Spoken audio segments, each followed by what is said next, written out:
호에스와 메더스의 사회적 놀이 유형, 그 다음에 또래 놀이 척도가 있는데, 파트는요 놀이 유형이 있는데 이게 놀이 척도로 나오진 않아요. 근데 뒤에 나오는 뭐 스밀란스키든 뭐 그 호에스와 메더스 이론이든 이게 놀이 유형이 되기도 하고요. 이 놀이 유형을 가지고 이게 이론인 거예요. 놀이 이론을 가지고 그 이론에 근거한 평가 도구를 말한 거거든요. 도구를 만든 거거든요. 척도는 평가 도구를 말하는 거예요. 그래서 요 이론을 가지고 요 평가 척도를 만든 부분들이 있어요. 제가 지금 요 5개는 유형이고 요 7개는 척도다 돼 있잖아요. 이론은 놀이 유형은 요 5개예요. 근데 평가 척도, 평가 도구를 만들 때 요 2가지가 확장됐어요. 이게 왜 중요하냐면 물어볼 때 놀이 이론이나 유형으로 물어보면 요걸로 답하셔야 되고요. 척도로 물어보면 요걸로 답하셔야 되는데 어떤 분들은 이론만 알고 계시고 척도는 모르고 계세요. 그래서 그 당시에 어떤 일이 있었냐면 요 2가지를 몰랐던 분이 있으셨던 거예요. 아, 재수강생은 아니에요. 저는 강의했고 재수강생은 맞췄어요. 정확하게 제가 시험 문제랑 진짜 거의 뭐 신기 내린 것처럼 시험 문제랑 똑같이 냈었어요. 거의 똑같은 포인트, 답이 똑같았어요. 요 2가지를 몰라서 척도를 몰라서 틀리신 분이 있죠. 요런 공부하고도 80%만 한 거야. 100%를 한 게 아니라 80%만 해서 되게 억울한 경우가 생기는 거죠. 놀이 유형은 병행놀이, 호의적 병행놀이, 단순 사회적 놀이, 보충적 놀이, 상호 호의적 놀이가 있고요. 척도는 그 뒤에 2개 더해져서 협동사회가장놀이, 복합사회가장놀이 이 2가지가 더해집니다. 병행놀이는요. 다른 영화와 동일한 놀이를 하지만 또래에게 관심을 보이지 않는 놀이 단계, 이게 병행놀이예요. 두 유아가 유사한 활동을 하고 있지만 서로 눈을 맞춘다던가 이런 사회적 행동은 없어요. 나란히 같은 장소에서 같은 유형의 놀잇감을 가지고 놀지만 함께 놀지는 않는 것입니다. 호의적 병행놀이, 상호 존중의 병행놀이는요. 병행놀이기는 해. 같이 앉아서 동일한 놀이를 각각 하고는 있어. 그렇지만 호의를 표시해 상호 존중하는 어떤 상호의 사회적 시도가 나오고 있어요.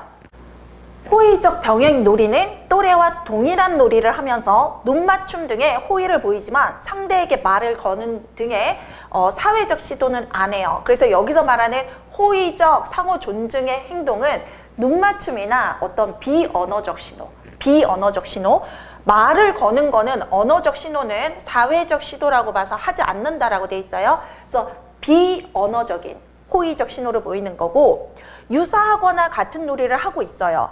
그래서 서로 눈을 마주치고 상대방을 의식하고, 아까 1번의 병행놀이와 달랐던 거는 1번의 병행놀이는 서로 의식하지 않아요. 호의적인 신호를 보내지도 않고 눈을 마주치지도 않고, 그러니까 관심이 없어요. 1번에선.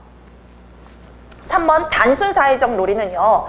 또래와 동일한 놀이를 하면서 미소 짓기, 이야기하기, 놀잇감 빌려주기 등의 사회적인 접촉을 하는 거예요. 단순 사회적 놀이는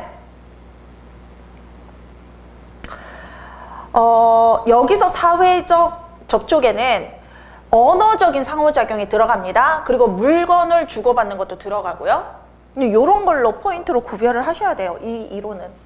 각 유아는 같거나 유사한 놀이를 하면서 상대방에게 사회적 시도를 합니다. 사회적 시도란 미소를 짓거나 말을 하는 것, 만지는 것, 사물을 주고받는 것, 상대 유아가 화가 났을 때 위로해 주는 것, 과제를 도와주는 것, 동의해 주는 것 등이 있다입니다. 보충적 놀이요. 상호 인식하에 보상적이고 호혜적인 놀이.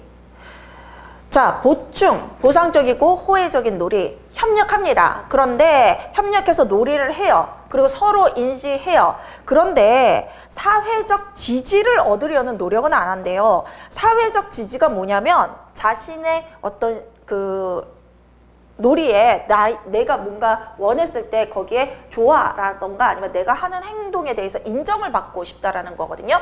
그런데 그 얻으려는 노력 자체를 하지 않아.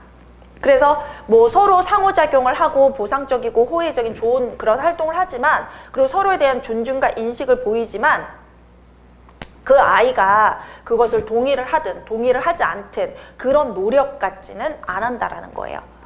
자, 보상적이고 호의적인 활동이란 한 유아가 어떤 활동을 하면 다른 유아가 그 활동을 역으로 하고 상대방의 역할을 알고 있음을 나타내는 거예요. 그런데 자 보세요. 5번에서 상호 호혜적, 보상적이고 호혜적인 놀이는 사회적 지지를 얻으려고 한다라는 거잖아요. 여기서 사회적 지지는요, 동의를 얻는다는 거예요. 내가 어떤 역할을 할 때, 그 역할이 너 잘하고 있어 라는 동의를 받고 싶고, 그 역할에 대해서 내가 반응해 줄게 라는 걸 하고 싶은 거예요. 위에 4번과 뭐가 다르냐면요. 뭐 엄마 아빠 놀이를 해. 엄마 아빠 놀이를 하는데 엄마가 하는 역할에 대해서 이 아빠 역할을 맡은 아이가 너 그렇게 하면 안 돼. 이럴 수 있잖아요. 너 그렇게 하면 안 되고 이렇게 해야 돼.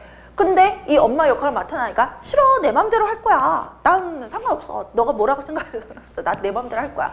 그렇게 되면 4번이 되는 거고 5번은 그래? 그럼 그렇게 하는 게 아니니까 그럼 어떻게 해야 돼? 그래. 네가 원하는 대로 해줄게. 이게 5번인 거예요. 그게 사회적 지지의 차이래요. 좀 어렵죠. 그 4번, 5번 좀 구분하기 어렵죠. 그리고 뭐 병행놀이도 병행놀이 하나만 있으면 되지. 여기는 호의적 병행놀이가 있고, 그쵸? 그 좀 많이 세분화됐잖아요. 그래서 실질적으로도 시험 문제에 나왔던 부분은 6번, 7번이었어요. 6번이 협동사회가장놀이거든요. 근데 여기도 역할이 뚜렷이 명명화되지 않는다라는 것이 있어요. 그렇지만 어떤 역할을 하는지는 명백히 알 수 있지만 역할이 명명이 뚜렷이 되지 않는다라는 거는 엄마 아빠 놀이를 하고 있어. 누가 봐도 얘는 엄마고 누가 봐도 얘는 아빠야. 근데 본인들이 약속하거나 합의하거나 동의한 적 없어. 말한 적도 없어. 나는 엄마 역할을 할게. 너는 아빠 역할을 해. 그래, 나 아빠 역할 할게. 너 엄마 역할 해. 이런 말이 없었다라는 거예요. 없었지만 그냥 자연스럽게 놀고 있는데 누가 봐도 얘는 엄마고 얘는 아빠. 그러면 협동이에요. 그런데 너는 엄마 역할 해라. 나는 아빠 역할 할게. 이게 상위 의사소통이거든요. 역할을 분담하는 거. 역할을 분담하는 게 상위 의사소통이에요. 이 상위 의사소통을 해서 명확한 역할 분담이 나오면 협동사회가장놀이가 아니라 복합사회가장놀이가 돼요. 그래서 복합사회가장놀이의 특징은 상위 의사소통인데 이 상위 의사소통이 너 엄마해, 너 아빠해, 너는 호랑이 해, 너는 의사해, 너는 간호사해 이런 역할을 분배하는 언어 자체가 상위 의사소통이에요. 그래서 역할 분배, 역할 배정이 나와요. 너 뭐해, 너 뭐해, 너 뭐해라는 그 역할 배정과 상위 의사소통 두 가지가 이 복합사회가장놀이의 큰 특징 두 가지거든요. 이 두 가지와 때문에 협동과 복합으로 나눠지는 거예요. 그게 없으면 협동이고 그게 있으면 복합이고.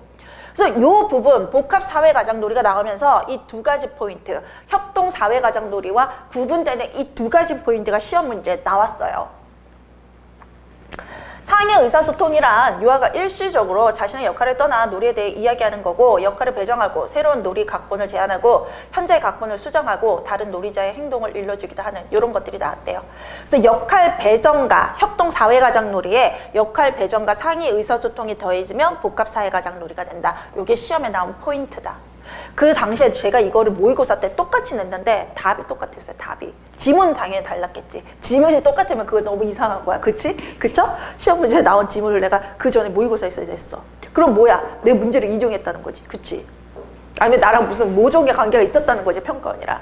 지문은 달랐는데 답은 똑같았어요. 제가 요걸 물어봤고 요거 이 두 포인트를 물어봤거든요. 근데 정말 답이 그랬어요.